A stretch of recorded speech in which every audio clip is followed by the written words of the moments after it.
जय श्री कृष्णा। आप सबका अपने चैनल पुण्य धर्म में स्वागत है। आज इस वीडियो में आप सब जानेंगे कि वरुथनी एकादशी का व्रत कब रखा जाएगा और व्रत पारण का शुभ समय कब है। सब कुछ आप सब इस वीडियो में जानेंगे। वीडियो में अंत तक अवश्य बने रहिएगा।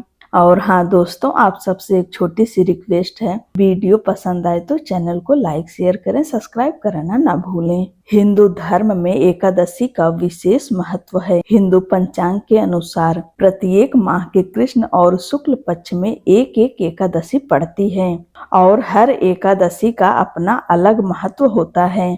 वैसे ही वैशाख मास के कृष्ण पक्ष की एकादशी को वरुथनी एकादशी कहा जाता है। इस दिन भगवान विष्णु और माता लक्ष्मी की पूजा का विशेष विधान है।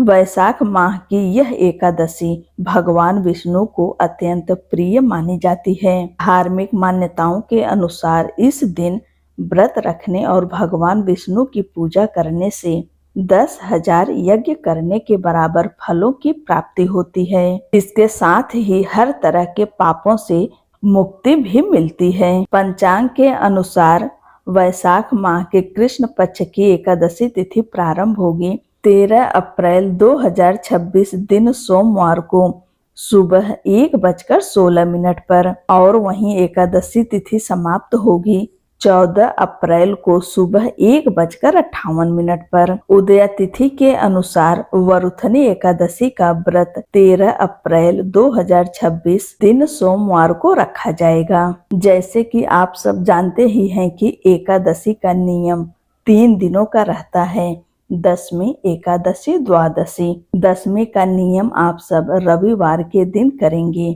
दशमी के दिन ही आप सब बाल धो लीजिए और शुद्ध सात्विक भोजन करिए। और एक बात का ध्यान रखिए कि रविवार के दिन तुलसी पत्र नहीं तोड़ते हैं, इसलिए आप सब शनिवार के दिन ही तुलसी पत्र तोड़कर रख लीजिए। ना तो आप रविवार के दिन तुलसी पत्र तोड़ेंगे, ना सोमवार के दिन और ना ही मंगलवार के दिन। तीनों दिन तुलसी पत्र नहीं तोड़ेंगे, शनिवार के दिन तोड़कर रख लीजिए। इसके अलावा दशमी के दिन बैगन, मूली, मसूर की दाल, लहसुन, प्याज ये सब चीजों का सेवन नहीं करना चाहिए। और एकादशी के दिन सुबह जल्दी उठें, ब्रह्म मुहूर्त में उठ जाएं। नहाने के पानी में गंगा जल मिलाकर स्नान करें।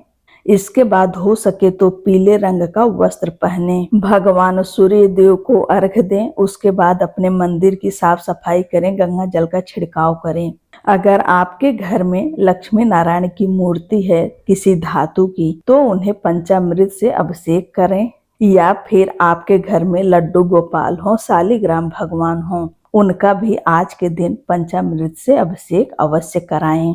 इसके बाद उन्हें वस्त्र अर्पित करें। वस्त्र ना हो तो कलावा रूपी वस्त्र अर्पित करें। पीले फूलों की माला अर्पित करें या फिर पीले पुष्प अर्पित करें। इसके बाद भगवान विष्णु को पीला चंदन, अष्टगंध चंदन अर्पित करें।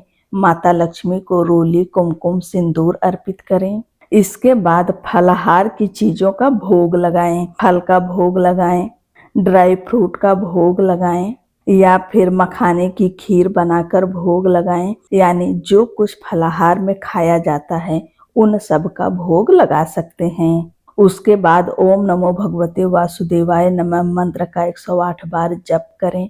वरुथनी एकादशी व्रत कथा पढ़ें या सुनें। अंत में आरती करें और पूजा में हुई गलती के लिए क्षमा प्रार्थना अवश्य मांगे। उसके बाद दिन भर व्रत रखें। शाम के समय फिर से इसी तरीके से पूजा करेंगे, यानी धूप, दीप और भोग प्रसाद अर्पित करेंगे, आरती करेंगे। ध्यान रखिए कि आज के दिन एकादशी माता की भी आरती करें और भगवान विष्णु की भी। अब जानिए पूजा का शुभ मुहूर्त।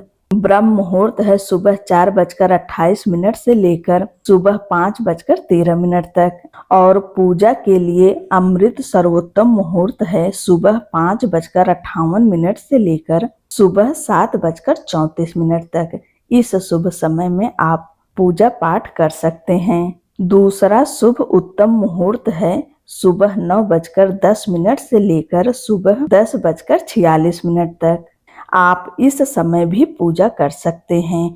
और अभिजीत मुहूर्त है सुबह 11:56 से लेकर दोपहर 12:47 तक। आप सब इन शुभ मुहूर्तों में पूजा कर सकते हैं। अब जानिए पारण का शुभ समय। व्रत का पारण 14 अप्रैल को किया जाएगा और दिन मंगलवार का है। व्रत पारण का शुभ समय है सुबह 6:54 से लेकर सुबह 8:31 तक। इस शुभ समय में आप व्रत का पारण कर सकते हैं, अर्थात अपना व्रत खोल सकते हैं। व्रत खोलने से पहले दान अवश्य निकाल लें। आप चाहे किसी ब्राह्मण को भोजन करा सकते हैं, उसके बाद अपना व्रत खोलें। अगर ऐसा संभव ना हो तो आप सीधा निकाल कर रख दें, उसके बाद व्रत का पारण कर सकते हैं। वरुथनी एकादशी का व्रत करने से भगवान विष्णु की कृपा से जीवन में आने वाली हर समस्या से निजात मिल जाती है। सुख, समृद्धि, धन, वैभव, सौभाग्य की प्राप्ति होती है। इसके साथ ही सकारात्मक ऊर्जा का प्रवाह बढ़ जाता है। आप सभी को वरुथनी एकादशी व्रत की ढेर सारी शुभकामनाएं। राधे राधे।